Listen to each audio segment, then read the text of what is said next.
और अपनी मेहनत और लगन से 415 नंबर का इंटर में अंक प्राप्त किया। अच्छा, मैं चूँकि मेरा भी मन किया कि मैं जाऊँ, लेकिन उतने मेरे पास पैसे नहीं थे कि मैं 1000 रुपए 2000 रुपए पर मंथ दूँ और जाने-आने का भी भाड़ा प्लस में वहाँ का शिक्षा के लिए बुक्स चाहिए, सब कुछ चाहिए, तो उतना मेरे पास बजट नहीं था, इसलिए ला सकता है। इससे पहले भी मैंने 10th में अपने ग्रामीण क्षेत्र से ही पढ़ के स्वयं अपने सेल्फ स्टडी से ही 446 अंक प्राप्त किया था उस समय। 10th में कितना?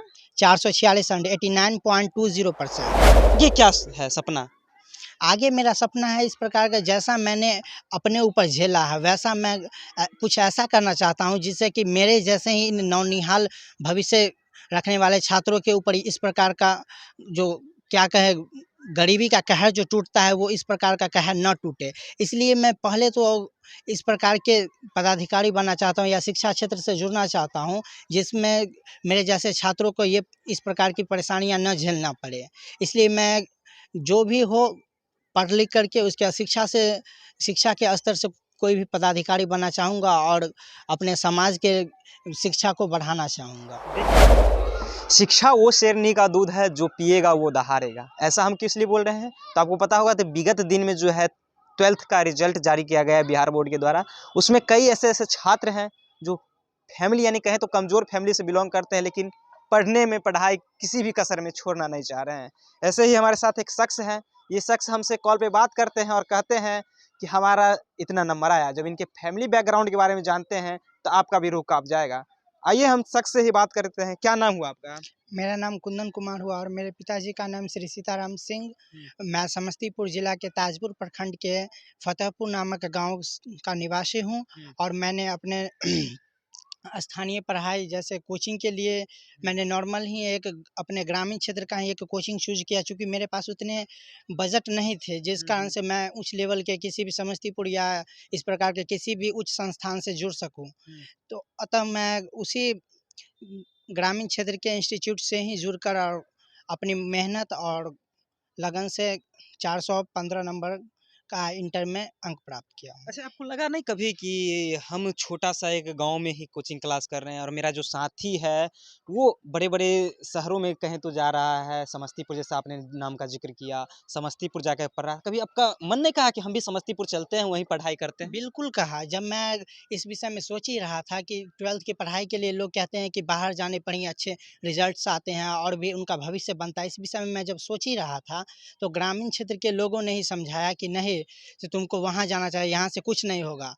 तो मैं चूँकि मेरा भी मन किया कि मैं जाऊँ, लेकिन उतने मेरे पास पैसे नहीं थे कि मैं 1000 रुपए 2000 रुपए पर मंथ दूँ और जाने-आने का भी भाड़ा प्लस में वहाँ का शिक्षा के लिए बुक्स चाहिए, सब कुछ चाहिए, तो उतना मेरे पास बजट नहीं था।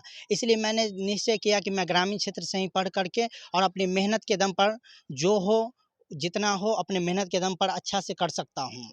क्या कभी नहीं लगा कि जैसे आपने 1000 रुपए एक बजट की बात की कि शिक्षा में जहाँ जाते हैं शहरों में जाएंगे बड़े-बड़े शहर, 1000 रुपया मानिए कि 1000 रुपया जो ये बता रहे हैं कि मंथली हर एक सब्जेक्ट का हर एक अलग-अलग टीचर मिलते हैं शहर में। बिल्कुल, बिल्कुल। अलग-अलग सब्जेक्ट के टीचर, जैसे अगर किसी फिज़िक्स को ही ले लें तो उसमें बोलेंगे कि 3000 4000 दीजिए, तो आपका सिलेबस कंप्लीट किया जाएगा, जो कि लेने के बावजूद भी पूरा सिलेबस कंप्लीट नहीं अच्छा, कराया आपके जाता है। पिताजी क्या करते हैं? मेरे पिताजी पेशा से एक किसान हैं और अपने छोटे जो भी थोड़ा बहुत ज़मीन है, अपने ही ज़मीन में अपना कृषि कार्य किया करते हैं। एक किसान का बेटा 415 नंबर लाया है, कितनी खुशी है उस परिवार में? बहुत खुशी है। पिताजी और बाकी जो भी अड़ोस-पड़ोस के हैं सब खुश हैं। पापा सबसे ज़्यादा खुश हैं, क्योंकि उनको ऐसा ग्रामीण क्षेत्र के लोगों के अनुसार ऐसा उम्मीद करना असंभव है जो ग्रामीण क्षेत्र में पढ़ कर के कोई इतना नंबर ला सकता है। इससे पहले भी मैंने 10th में अपने ग्रामीण क्षेत्र से ही पढ़ के स्वयं अपने सेल्फ स्टडी से ही 446 अंक प्राप्त किया था उस समय। 10th में कितना? 446 अंक 89.20%। 446 यानी 10th में 446 नंबर, लेकिन इस शख्स को वहाँ पे कोई कहें तो प्लेटफॉर्म नहीं मिल पाता है, कोई से दानी भी नहीं निकलते हैं, पंचायत के मुखिया तक से टच नहीं करते हैं कि हमारे पंचायत के बच्चे जो है वो 446 नंबर लाते हैं। मुखिया जी कभी 446 आया था, मुखिया जी यार टच किए थे आपके?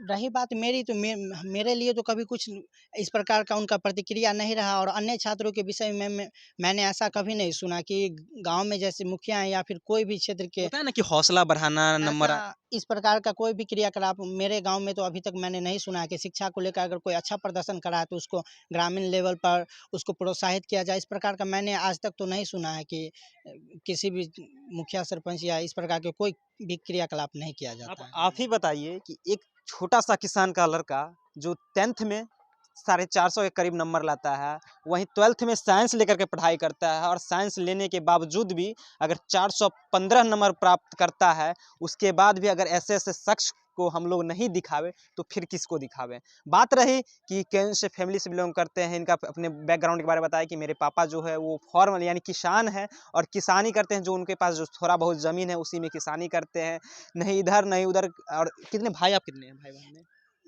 हम कुल 4 भाई-बहन हैं, जिसमें मेरे भैया हैं, सबसे छोटे मैं हूँ, उसके भैया के बाद मेरी 2 बहन हैं और सबसे छोटे मैं हूँ। तो कभी ये नहीं लगा कि प्रेशर बनाया जाता होगा कि आजकल होता है कि बच्चा अगर 10th पास कर जाता है तो कमाने के लिए घर के जो गार्जियन होते हैं कमाने का तरीका बताते हैं कि तुम जाओ कमाओ, क्या पढ़ाई में रखा हुआ है, ऐसा कोई प्रेशर दबाव परिवार फैमिली की ओर से? इस प्रकार का प्रेशर मेरे ऊपर तो नहीं, लेकिन जब मेरे भैया हमसे भी ज़्यादा मेधावी थे पढ़ने में, तो उन पर अप्रत्यक्ष रूप से इस प्रकार का बहुत ज़्यादा प्रभाव पड़ा, जिस कारण से वो अपना शिक्षा छोड़ करके और परिवार का भरण पोषण करने में जुट गए। और इसी कचोट को लेकर के मेरे परिवार ने यह सोचा कि चाहे कुछ भी हो जाए, उसका छूट गया तो चलो एक का छूट गया, लेकिन दूसरे को किसी भी कीमत पर नहीं पढ़ाई छोड़ाएंगे, और जो हो जो जैसा हो हम अपने ऊपर झेल लेंगे, लेकिन इसको किसी भी कीमत पर हम पढ़ाएंगे और आगे इसका जो भविष्य है उसको हम लोग बनाएँगे। तो कभी नहीं लगा कि हमारे भी ऊपर दबाव बनाया जाता है इस तरह से फैमिली बैकग्राउंड की ओर से? उनका पिताजी का या परिवार के किसी भी सदस्य का मेरे ऊपर किसी प्रकार का दबाव नहीं डाला गया, लेकिन कभी-कभी जब मैं अकेला बैठता था तो ऐसा लगता था कि लोग इतने मेहनत कर रहे हैं और मैं पढ़ाई में जुटा हूँ, खुद मुझे अंदर से कचोटती थी इस बात। लेकिन फिर भी मैं सोचा कि जब सब इतने विश्वास कर रहे हैं कि आप कर सकते हैं, तुम कर सकते हो इतने अच्छे से, तो मैं फिर उस भावनाओं को त्याग करके उन भावनाओं को त्याग करके फिर पढ़ाई में जुट जाता था। नहीं पूछना चाहिए लेकिन आगे का भविष्य भी इनसे जान लेते हैं। पर इस चैनल सभी चैनलों में पूछा जाता है, आगे क्या है सपना? आगे मेरा सपना है इस प्रकार का, जैसा मैंने अपने ऊपर झेला है वैसा मैं कुछ ऐसा करना चाहता हूँ जिससे कि मेरे जैसे ही इन नौनिहाल भविष्य रखने वाले छात्रों के ऊपर इस प्रकार का जो क्या कहे गरीबी का कहर जो टूटता है वो इस प्रकार का कहर न टूटे। इसलिए मैं पहले तो इस प्रकार के पदाधिकारी बनना चाहता हूँ या शिक्षा क्षेत्र से जुड़ना चाहता हूँ जिसमें मेरे जैसे छात्रों को ये इस प्रकार की परेशानियाँ न झेलना पड़े। इसलिए मैं जो भी हो पढ़ लिख करके उसके बाद शिक्षा के स्तर से कोई भी पदाधिकारी बनना चाहूँगा और अपने समाज के शिक्षा को बढ़ाना चाहूँगा। देखिए ये आईपीएस आईएएस के बारे में नहीं चर्चा कर रहे हैं, ये शिक्षा से जुड़े हुए पदाधिकारी बनना चाहते हैं क्योंकि इनके ऊपर बीता हुआ है कि किस तरह से एक गरीब बच्चा पढ़ता है और उनके पास जब 4000 और 2000 रुपया शिक्षक के पास देने के लिए नहीं रहता तो उनके अंदर क्या बीतता है। लेकिन तब पर भी 415 नंबर 12th में लाए हैं और करीबन 450 के करीब जो है वो 10th में लाए थे। ऐसे ऐसे बच्चों को आप लोग ज़रूर हौसला बुलंद करें ताकि आगे जाकर के कुछ अच्छे पदाधिकारी बने और भ्रष्टाचार जो इस क्षेत्र में है, शिक्षा के क्षेत्र या फिर किसी भी क्षेत्र में लीजिए, भ्रष्टाचार एक शब्द है जिसको लेकर के चरम सीमा पर बिहार में चली रहती है। तो ऐसे ऐसे बच्चों को हौसला बढ़ाइए। फिलहाल बच्चे की बातों आपने सुन लिया, अगर आपका क्या प्रतिक्रिया अपनी प्रतिक्रिया नीचे कमेंट बॉक्स में रखिएगा। आप देख रहे थे यूनिक बिहार, मेरा नाम ऋषि है।